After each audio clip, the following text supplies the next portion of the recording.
আপনি যদি এই ট্রেডটা খেয়াল করেন ভাই, তাহলে ফার্স্টে যখন এই সাপোর্টে একবার মার্কেট ব্রেক দেয় এবং এখানে যখন ভাই সাপোর্ট নিয়েছে মার্কেট এবং সাইড ওয়াশ হয়েছে এবং অলরেডি দুবার মার্কেট টাচ দিছে আপে যাওয়ার জন্য, কিন্তু ভাই পারিনি ভাই।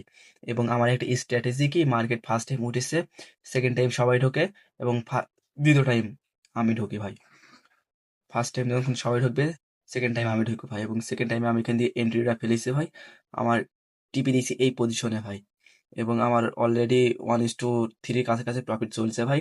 কারণ এখানে আমি যদি দেখি ভাই, এখান দিয়ে ফিবোনাও আমাকে ট্রেড নিতে উৎসাহ দিয়েছে এবং আমার স্ট্র্যাটেজিগুলো বলছে যে হ্যাঁ, এখানে ট্রেড নেওয়া যায় অলরেডি সেলের জন্য, কারণ মার্কেট অনেকক্ষণ আপে গিয়েছে এবং ভালো ভালো সেলিং ক্যান্ডেল আসছে। বাইং ক্যান্ডেল দেখেন, ছোট ছোট বাইং ক্যান্ডেল ভাই, এবং সেলিং ক্যান্ডেল দেখেন এক ক্যান্ডেল ব্লক করে ফেলছে পুরো বাইং ক্যান্ডেলকে, যদি আপনি ক্যান্ডেল স্ট্রাইক দিয়ে দেখেন। এবং সাপোর্ট ভাই, ফরেক্সের সাপোর্ট ইম্পর্টেন্ট ভাই, সাপোর্ট ফরেক্সে অলরেডি কাজ করে ভাই। যে বলে সাপোর্ট কাজ করে না, সে ভাই ট্রেডারই না ভাই। ফরেক্সে সবসময় সাপোর্ট কাজ করবেই ভাই, কোনো না কোনো সাপোর্ট দিয়ে মার্কেট উঠবে বা যাবে।